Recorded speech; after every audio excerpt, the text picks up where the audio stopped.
क्या आप तैयार हैं उन घटनाओं के बारे में जानने के लिए जिन्होंने पिछले कुछ दिनों में पूरे भारतीय उपमहाद्वीप का नक्शा हिलाकर रख दिया?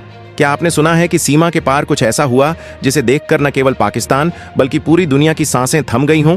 क्या आप जानना चाहते हैं कि भारत की सेना और तकनीक ने किस तरह दुश्मन को चौंका दिया और उसकी रणनीति को तहस नहस कर दिया? क्या सचमुच पीओके और एलओसी पर अब भारतीय नियंत्रण की कहानी बन रही है? क्या यह वही समय है जब दशकों से कब्जे में रहे क्षेत्रों में भारत का सैन्य और प्रशासनिक दबदबा कायम होने वाला है? क्या आप जानना चाहेंगे कि ड्रोन स्ट्राइक, साइबर वॉर और आधुनिक हथियारों का इस्तेमाल कैसे दुश्मन की हर चाल को नाकाम कर रहा है? तो बने रहिए इस वीडियो के साथ, क्योंकि हम आपको बताएंगे हर बड़ा घटनाक्रम, हर गुप्त ऑपरेशन और हर रणनीति जो अब तक सिर्फ भारत की सेना की प्लानिंग के भीतर छिपी हुई थी। पिछले 72 घंटों में भारतीय उपमहाद्वीप के मानचित्र पर ऐसी हलचल देखी गई है जिसने पूरी दुनिया की धड़कनें तेज कर दी हैं। पीओके से लेकर एलओसी तक, ऊंची पर्वतीय चोटियों से लेकर अरब सागर की अथाह गहराइयों तक, हर जगह इस समय भारतीय सेना का ऐसा प्रचंड रूप दिखाई दे रहा है जिसकी कल्पना शायद किसी ने कभी सोची भी नहीं थी। जो लोग अभी तक यह सवाल उठा रहे थे कि भारत निर्णायक कदम कब उठाएगा, उनके लिए आज की डेवलपमेंट्स किसी तीव्र तूफान से कम नहीं। आज हम उस विशेष सैन्य अभियान की चर्चा करने जा रहे हैं जिसे कई रक्षा विशेषज्ञ ऑपरेशन ऑल आउट या ऑपरेशन क्लीन स्वीप के नाम से संबोधित कर रहे हैं। यह न कोई मामूली झड़प है, न ही सीमाओं पर होने वाली पारंपरिक गोलीबारी। यह एक अत्यंत योजनाबद्ध, सटीक और ध्वंसकारी रणनीतिक कार्रवाई है जिसने दुश्मन की पूरी संरचना को झकझोर कर रख दिया है। सोचकर देखिए, अगर किसी देश की सेना को चलाने वाला पेट्रोल और डीजल ही खत्म कर दिया जाए तो वह किस ताकत से लड़ पाएगी।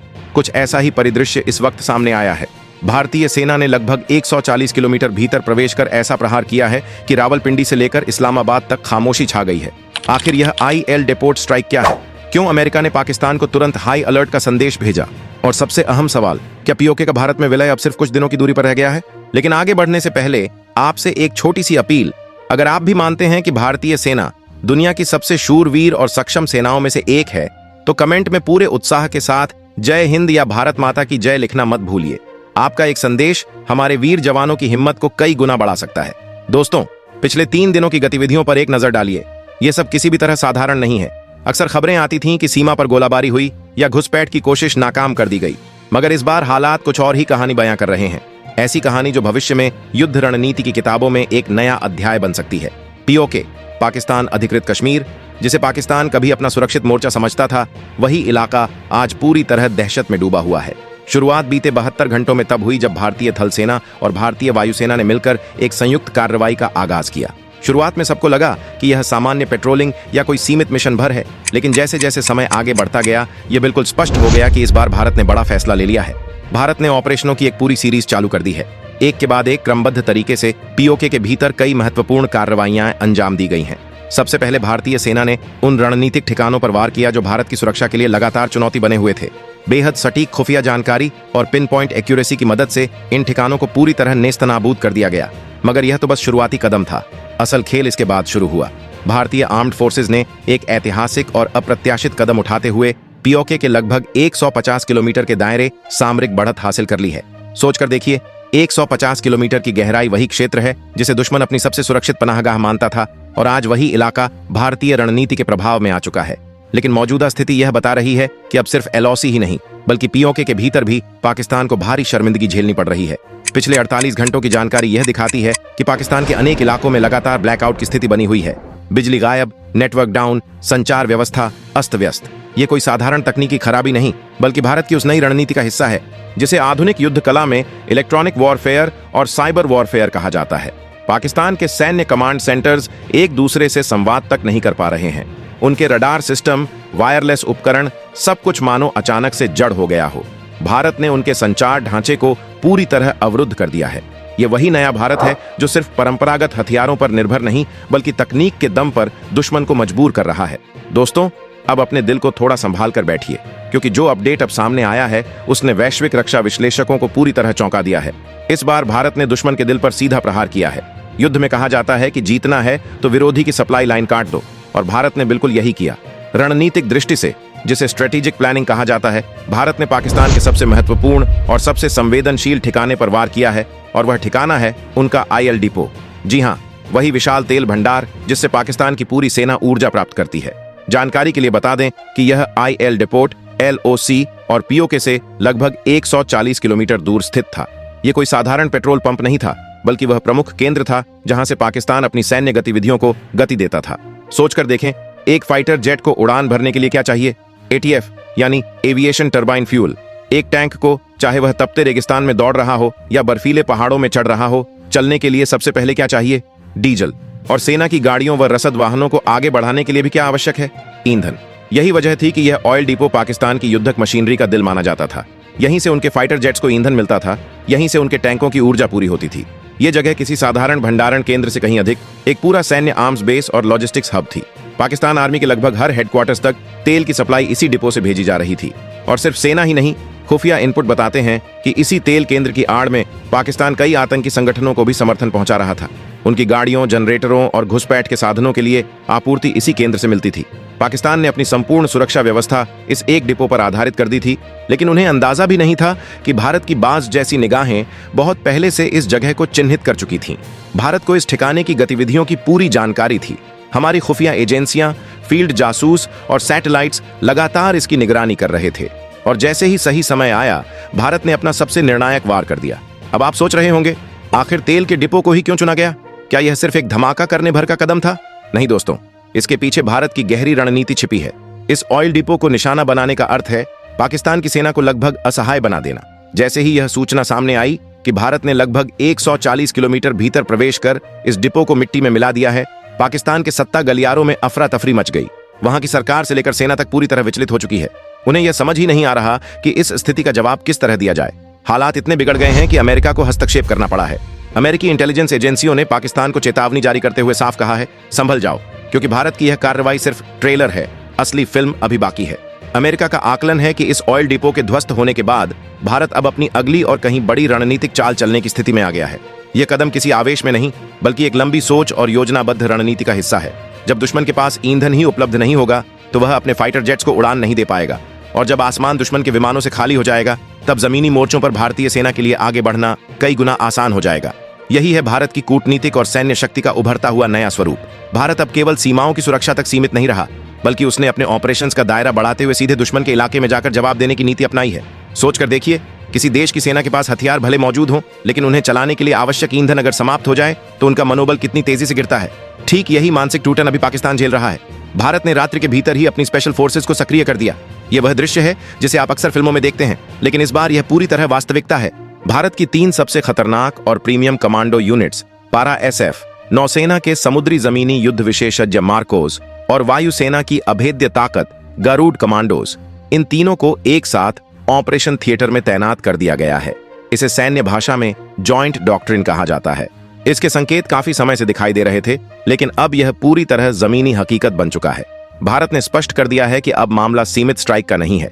यह यूरी या बालाकोट जैसा एक बार का अभियान नहीं, इस बार लक्ष्य कहीं बड़ा है। पीओके और एलओसी दोनों ही क्षेत्रों में निर्णायक कदम उठाने की दिशा में भारत आगे बढ़ चुका है। लेह लद्दाख से लेकर कश्मीर की वादियों तक भारतीय सेना की नॉर्दर्न कमांड और उसकी तमाम कोर, खासकर 14 कोर्प्स, जो हमेशा चीन और पाकिस्तान दोनों के लिए चुनौती बनी रहती है, उसे पूर्ण सतर्क मोड पर डाल दिया गया है। पैदल सेना यानी इन्फेंट्री अपने हर साजो सामान के साथ अग्रिम मोर्चों की तरफ बढ़ रही है। और हवा में क्या स्थिति है? भारतीय वायुसेना ने अपने सबसे शक्तिशाली हथियारों को आसमान में उतार दिया है। सुखोई 30 MKI, जो हवा में ही दुश्मन का अंत लिख सकता है। रफाल, जिसकी गरज से ही विरोधी की धड़कनें तेज हो जाती हैं। मिराज 2000, जिसने पहले भी अद्भुत क्षमता दिखाई है। और भारत का स्वदेशी गौरव LCA तेजस, इन सबको विभिन्न एयरबेसों से उड़ान के आदेश जारी कर दिए गए हैं। यह केवल पेट्रोलिंग नहीं, बल्कि हवाई क्षेत्र में भारत की पूर्ण डोमिनेंस स्थापित करने की उड़ानें हैं। जैसे ही भारत ने अपना पूरा फोकस पीओके और LOC के भीतर केंद्रित किया, पाकिस्तान की धड़कनें तेज हो गईं। भारत की रणनीति बिल्कुल स्पष्ट थी। पहले दुश्मन की आंखों से दृष्टि छीनो, फिर उसके कदम रोक दो और आखिर में उसके नियंत्रण को जकड़ लो, जिसे आमतौर पर सर्जिकल स्ट्राइक कहा जाता है। इस बार वह कहीं बड़े स्तर पर दुश्मन की जड़ें हिलाने का कार्य कर रही है। भारत ने जिस ऑयल डिपो को निशाना बनाया, उसने पाकिस्तान की पूरी युद्ध प्रणाली यानी उनकी वॉर मशीन को पंगु कर दिया। यही वही केंद्र था जहां से LOC पर फायर करने वाली तोपों को रसद दी जाती थी और घुसपैठ कराने वाले लॉन्च पैड्स तक सप्लाई भेजी जाती थी। यहां तक कि उन विशेष वाहनों का ईंधन भी इसी डिपो से भेजा जाता था, जिनकी मदद से आतंकी पहाड़ों में ऊपर तक चढ़ते थे। अब जब यह स्रोत ही समाप्त हो गया, तो समझ लीजिए कि उनकी सप्लाई लाइन पूरी तरह टूट चुकी है। इसका सामरिक महत्व बहुत गहरा है। एक प्रमुख रिफ्यूलिंग सेंटर के खत्म होने का मतलब है कि अब पाकिस्तान को अपनी सेना को LOC पर भेजने या किसी बड़ी गतिविधि को अंजाम देने के लिए सैकड़ों किलोमीटर दूर स्थित अपने बड़े शहरों से ईंधन मंगवाना पड़ेगा। उन टैंकरों के पहाड़ों तक पहुंचने में कई दिन लगेंगे और इसी बीच जो समय भारत को मिलेगा वही भारत का गोल्डन आवर साबित होगा। इस दौरान पाकिस्तान न तो अपने फाइटर जेट्स को एलओसी के आसमान में तैनात कर सकेगा और न ही भारत से पीओके के भीतर किसी तरह का हवाई मुकाबला कर पाएगा। यहां तक कि पाकिस्तान की वह टैंक रेजिमेंट जिस पर उन्हें बेहद गर्व था, अब ईंधन खत्म होने के कारण लोहे के बेकार डिब्बों में बदलकर रह गई है। बिना फ्यूल के कोई भी टैंक 1 इंच तक आगे नहीं बढ़ सकता और जब तक पाकिस्तान तेल की व्यवस्था करेगा तब तक भारतीय सेना अपनी पोजीशन को इतना मजबूत कर चुकी होगी कि उनके लिए वापसी जैसी कोई गुंजाइश ही नहीं बचेगी। यही है भारत की असली मास्टर प्लानिंग। जैसे ही यह डेपो ध्वस्त हुआ, पाकिस्तान की फौज में मानो भूचाल आ गया। उनकी आर्म्ड फोर्सेस को यह साफ समझ आ गया कि भारत अब पीछे हटने वाला नहीं है और यह कार्रवाई सिर्फ तेल के केंद्र तक सीमित नहीं रहने वाली। भारत ने बिल्कुल स्पष्ट संदेश दे दिया है कि अब हम सिर्फ पीओके की सीमा पर ठहरेंगे नहीं। पीओके के भीतर मौजूद आतंकी अड्डों में इस समय घबराहट की स्थिति है। जिन सरगनाओं को कल तक लगता था कि वे सुरक्षित ठिकानों में बैठे हैं, आज वही अपनी जान बचाने के लिए छुपने की जगह खोज रहे हैं, क्योंकि भारतीय सेना ने इस बार सर्जिकल स्ट्राइक से भी कई गुना बड़ा, अधिक व्यापक और बेहद समन्वित ऑपरेशन शुरू कर दिया है। इस पूरे अभियान के तार हाल ही में दिल्ली और अन्य स्थानों पर पकड़ी गई आतंकी साजिशों से भी जुड़े माने जा रहे हैं। जांच एजेंसियों के हाथ लगे संकेतों ने यह साफ कर दिया कि इस साजिश में वैश्विक आतंकी नेटवर्क, खासतौर पर आईएसआईएस की सहभागिता की आशंका गहरी है। इसी वजह से भारत ने अब एक नई रणनीति को सक्रिय कर दिया है, जिसे विशेषज्ञ संयुक्त हथौड़ा नीति या जॉइंट हैमर स्ट्रैटेजी कह रहे हैं।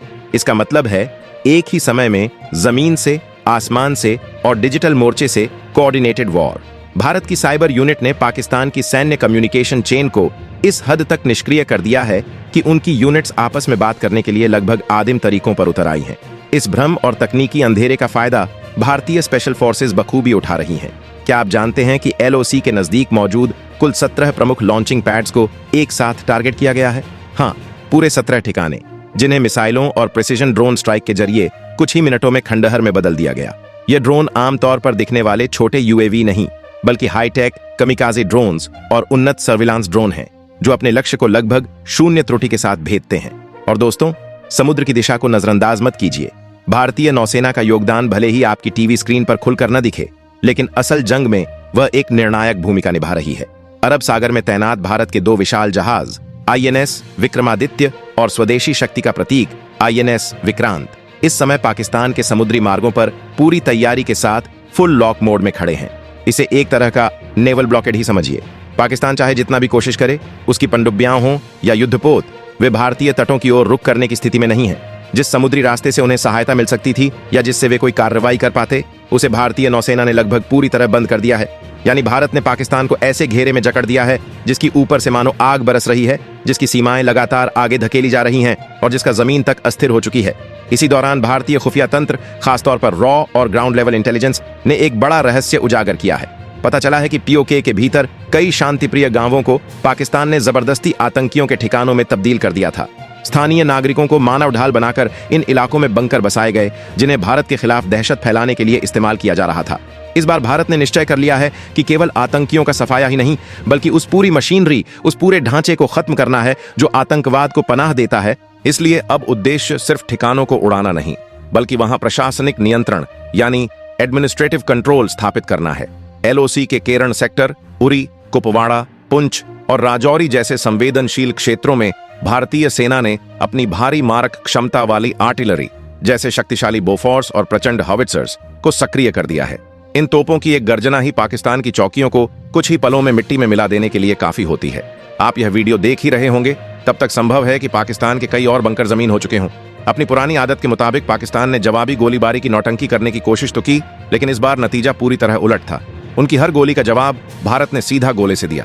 पाकिस्तान का यह पलटवार नाकाम रहा, क्योंकि भारतीय सेना अब पुराने ढर्रे पर नहीं चल रही।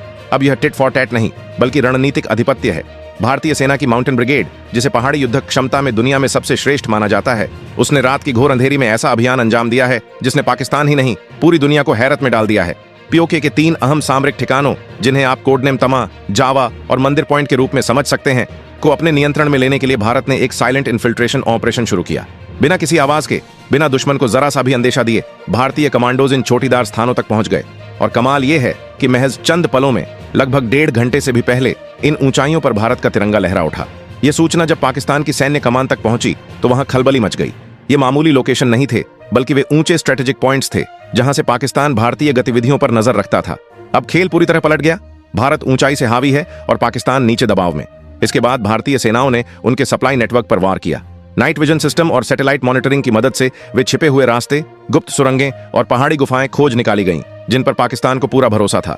पाकिस्तान की योजना थी कि इन्हीं अंडरग्राउंड ट्रैक्स से आतंकियों को भेजा जाए, लेकिन भारत के थर्मल स्कैनर्स ने अंधेरे में भी उनके शरीर की ऊष्मा पकड़ ली। आईएसआरओ के हाई रेजोल्यूशन डेटा और भारतीय ड्रोन के रियल टाइम विजुअल्स की सहायता से उन सभी रूट्स पर एक के बाद एक सटीक पिन पॉइंट स्ट्राइक्स की गईं, जिससे पाकिस्तान का पूरा गुप्त मार्ग तंत्र ध्वस्त हो गया। भारत ने उन पुलों और मार्गों को पूरी तरह ध्वस्त कर दिया जो इन आतंकी ठिकानों को एक दूसरे से जोड़ते थे। अब हालात यह हैं कि वे आतंकी वहीं कैद होकर रह गए हैं, न आगे बढ़ सकते हैं न पीछे हट सकते हैं। दोस्तों, यह है भारत की बहुस्तरीय रणनीति का असली रूप। एक और आईएनएस विक्रमादित्य कच्छ की दिशा से होते हुए पाकिस्तान की समुद्री चौखट को घेर चुका है, वहीं जमीनी मोर्चे पर भारतीय थल सेना लगातार आगे बढ़ रही है। पाकिस्तान चाहे समुद्र का सहारा लेकर भागने की कोशिश करे या कोई नई चाल चले, भारत की निगरानी इतनी पैनी है कि उसकी हर हरकत सबसे पहले यहीं पकड़ी जाएगी। पाकिस्तान को अब यह कठोर वास्तविकता समझ आने लगी है कि हालात न 1947 जैसे हैं, न 1965 जैसे और न 1971 जैसे। ये 2025 का नया भारत है, जो अब दुश्मन को उसके घर में घुसकर जवाब देने की क्षमता और इरादा दोनों रखता है। पाकिस्तान का भरोसा था कि छोटे ड्रोन भेजकर वह भारत की गतिविधियों पर नजर रख लेगा। उन्होंने जम्मू कश्मीर के पुंछ और राजौरी सेक्टर में मिनी ड्रोन उड़ाने की कोशिश भी की। उन्हें लगा कि रात की खामोशी में ये ड्रोन आसानी से भारतीय सैनिकों की पोजीशन रिकॉर्ड कर लेंगे और बिना पकड़े लौट आएंगे, लेकिन वे यह भूल गए कि भारत के पास अब अत्याधुनिक एंटी ड्रोन सिस्टम मौजूद है। जैसे ही उन ड्रोन ने भारतीय सीमा के करीब कदम रखा, हमारे रडारों ने उन्हें तुरंत पकड़ लिया, और केवल पकड़ ही नहीं, या तो उन्हें इलेक्ट्रॉनिक जैमिंग से नीचे गिरा दिया गया या फिर लेजर आधारित हथियारों से हवा में ही खत्म कर दिया गया। पाकिस्तान की जासूसी की यह योजना वहीं ढह गई। उल्टा अब वह खुद भारतीय निगरानी के घेरे में है। और अब आती है वह खबर जो पाकिस्तान के लिए किसी दुस्वप्न से कम नहीं। आमतौर पर चारों तरफ से घिरने को सिर्फ एक कहावत समझा जाता है, लेकिन इस बार यह वास्तविकता बन चुकी है। भारत समंदर और आसमान दोनों मोर्चों पर दबाव तो बना ही रहा है। अब पाकिस्तान पर उसके दूसरे पड़ोसी अफगानिस्तान की तरफ से भी बड़ा प्रहार पड़ा है। जिस तालिबान को कभी पाकिस्तान ने अपने हितों के लिए इस्तेमाल किया, उसे सहारा दिया, उसे पनाह देकर ताकतवर बनाया, आज वही तालिबान पाकिस्तान की गर्दन पर सवार होकर उसे उल्टा घसीट रहा है। हाल ही में अफगानिस्तान के विदेश मंत्री की भारत यात्रा और हुई कूटनीतिक बातचीत के बाद जो संकेत सामने आए हैं, वे पाकिस्तान के लिए किसी बड़े खतरे की घंटी से कम नहीं। तालिबान प्रशासन ने ड्यूरंड लाइन यानी पाकिस्तान अफगानिस्तान की सीमा पर अपनी तैनाती और गतिविधियां जबरदस्त तरीके से बढ़ा दी हैं। खबरें साफ बताती हैं कि उन्होंने पाकिस्तान के कई बॉर्डर पोस्ट पर धावा बोल दिया है और कई जगहों पर उन्हें घेरने की तैयारी पूरी कर ली है। देर रात आई रिपोर्टों में इस बात की भी पुष्टि होती है कि सीमा पर भारी हथियारों से गोलीबारी हुई है और हालात बेहद तनावपूर्ण हैं। अब पाकिस्तान की स्थिति की कल्पना कीजिए।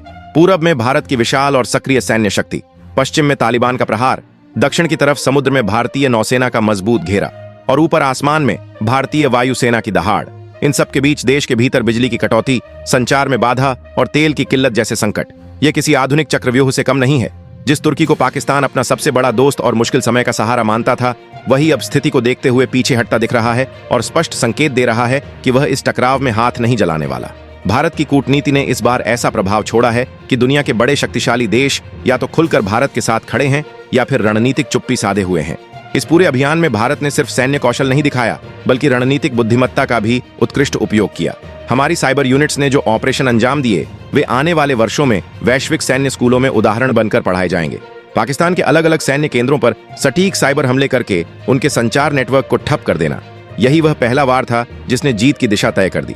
जब विरोधी को यही समझ न आए कि हमला किस दिशा से हो रहा है और अपनी अगली यूनिट तक संदेश कैसे पहुंचाना है, तो उसकी पराजय निश्चित हो जाती है। और फिलहाल यही स्थिति बन चुकी है। पीओके में भारतीय सेना की तेज गति से बढ़त और हमारे उन्नत स्वार्म ड्रोन की कार्रवाई देखकर अमेरिका, रूस, फ्रांस, ब्रिटेन और इजराइल जैसे देश भी आश्चर्य में हैं और परोक्ष रूप से भारत को इंटेलिजेंस और तकनीकी सहयोग दे रहे हैं। वहीं चीन, जो हमेशा पाकिस्तान का हर मौसम का दोस्त कहलाता था, उसने भी इस बार बेहद सावधानी भरा और तटस्थ रुख अपनाया है। चीन को भी साफ अंदाजा हो चुका है कि मौजूदा माहौल में भारत से उलझने का मतलब है अपनी ही अर्थव्यवस्था को जोखिम में डाल देना। भारत अब किसी भी अंतर्राष्ट्रीय दबाव या धमकी के आगे झुकने वाला नहीं है। पाकिस्तान के प्रधानमंत्री शहबाज शरीफ और उसके सेना प्रमुख, जो कभी रोज टीवी पर आकर दहाड़ने की कोशिश करते थे, आज खुद भय और अनिश्चितता से घिरे हुए हैं। उन्हें अंदेशा है कि भारत का अगला कदम सीधे मुजफ्फराबाद की ओर हो सकता है, क्योंकि भारतीय सेना गिलगित बाल्टिस्तान से अब दूरी नहीं बल्कि सिर्फ समय के फासले पर है। यही वजह है कि पाकिस्तानी सेना ने अंधेरे का फायदा उठाकर कई महत्वपूर्ण फॉरवर्ड बेस को खाली करना शुरू कर दिया है। वे लगातार पीछे हट रहे हैं और पूरी तरह रक्षात्मक मुद्रा में आ गए हैं।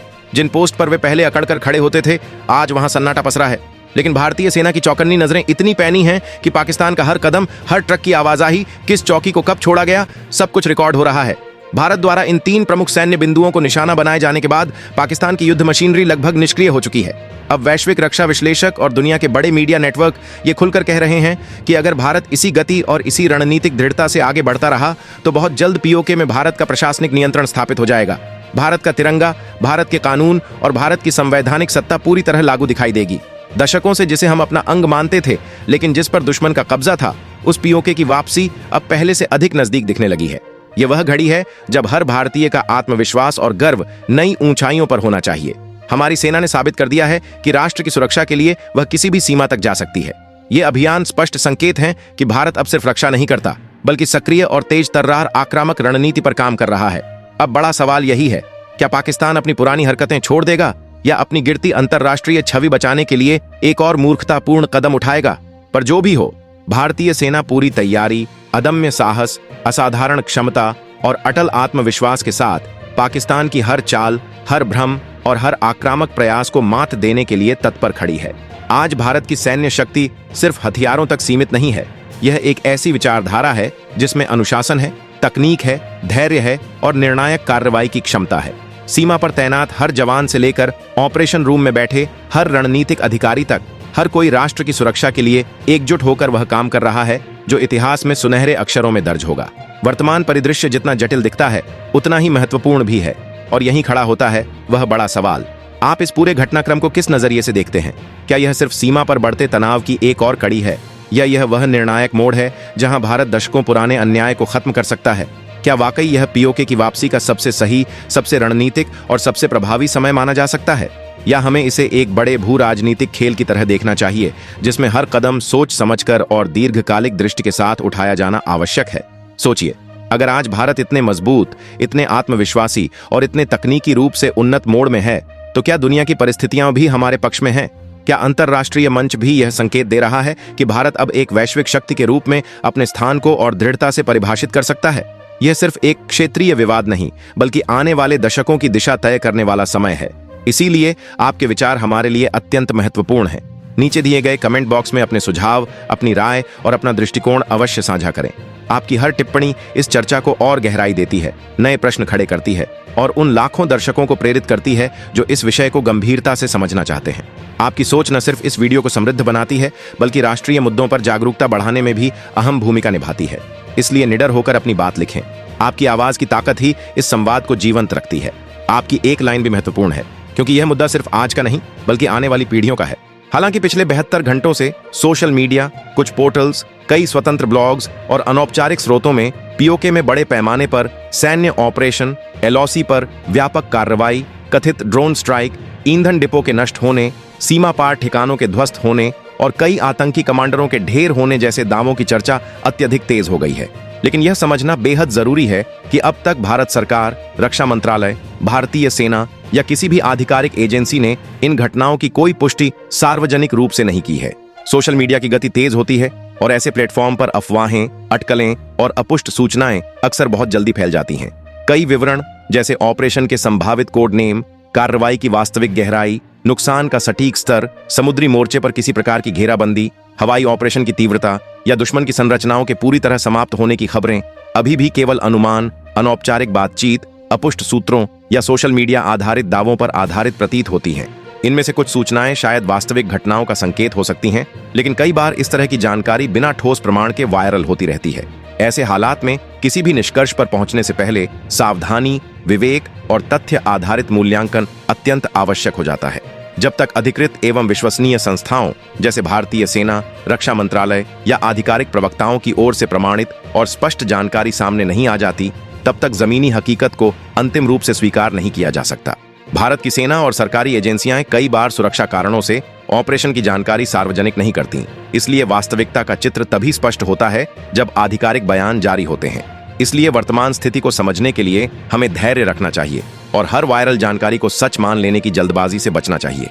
इसी सावधानीपूर्ण दृष्टिकोण से हम वास्तविक तथ्यों और प्रचार आधारित सूचनाओं के बीच फर्क कर सकते हैं। अगर आपको यह वीडियो पसंद आया हो तो सिर्फ लाइक ही न करें, जरा दिल खोलकर उस लाइक बटन को नीला कर दें, क्योंकि आपका एक लाइक हमें ऐसे और गहराई से रिसर्च किए हुए अपडेटेड और तथ्य आधारित कंटेंट बनाने की ताकत देता है। वीडियो को अपने दोस्तों, परिवार, ग्रुप चैट्स और उन लोगों के साथ जरूर शेयर करें जिन्हें देश दुनिया की सच्ची और महत्वपूर्ण जानकारी बिना फिल्टर के चाहिए। आपका एक शेयर इस जानकारी को हजारों तक पहुंचा सकता है। और हाँ, चैनल सब्सक्राइब कर लें, क्योंकि इसी चैनल पर आपको मिलेंगे वो वीडियो जिनमें है दम, तथ्य, रिसर्च और असली विश्लेषण।